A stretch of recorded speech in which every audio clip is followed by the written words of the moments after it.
নমস্কার, কেমন আছেন সবাই? সকলকে এসবি আর্ট ওয়ার্ক অ্যান্ড লাইফের একটি নতুন ভিডিওতে অনেক অনেক স্বাগত জানাই। আজ হচ্ছে শ্রাবণ মাসের দ্বিতীয় সোমবার। তো সেই জন্য আজকে বাবাকে আমি কিভাবে পুজো করলাম সেটারই ভিডিওটি তোমাদের সাথে শেয়ার করব।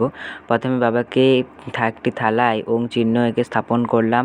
তারপর বাবাকে একে একে ঘি, তারপর মধু, তারপরে দই, তারপরে দুধ, তারপরে চিনি, তারপরে সুগন্ধি জল দ্বারা অভিষেক করালাম এবং পুষ্প অভিষেকটাও করিয়েছি। তারপর বাবাকে একটি কাপড় দিয়ে ভালো করে মুছে বাবাকে একটি পাথরের বাটিতে স্থাপন করলাম, তাতে ফুল দিলাম এবং বাবাকে একটি পৈতে নিবেদন করলাম। তারপর বাবাকে চন্দনের তিলক করে দিলাম। তারপর বাবাকে নিখুঁত 3টি বেলপাতা অর্পণ করলাম।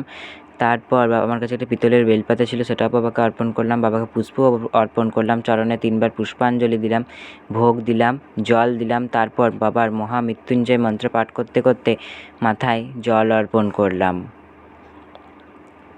তারপর বাবাকে একটি গোলাপ ফুল অর্পণ করলাম, 11টি দূর্বা অর্পণ করলাম এবং বাবাকে অখণ্ড আতপ চাল অর্পণ করলাম বাবার মহামৃত্যুঞ্জয় মন্ত্র পাঠ করতে করতে।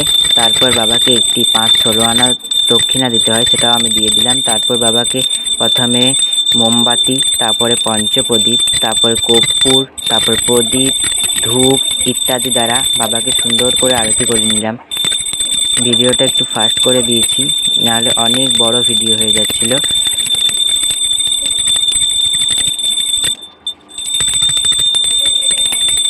ভিডিওটি কেমন হয়েছে সকলে অবশ্যই জানাবে এবং কে কে শ্রাবণ মাসের দ্বিতীয় সোমবারে বাবার পুজো করলে সেটাও কমেন্টে জানাবে। এবং ভিডিওটি ভালো লাগলে সকলে একটি লাইক করে দেবে এবং কমেন্টে হর হর মহাদেব লিখে যাবে। জয় শিব শম্ভু।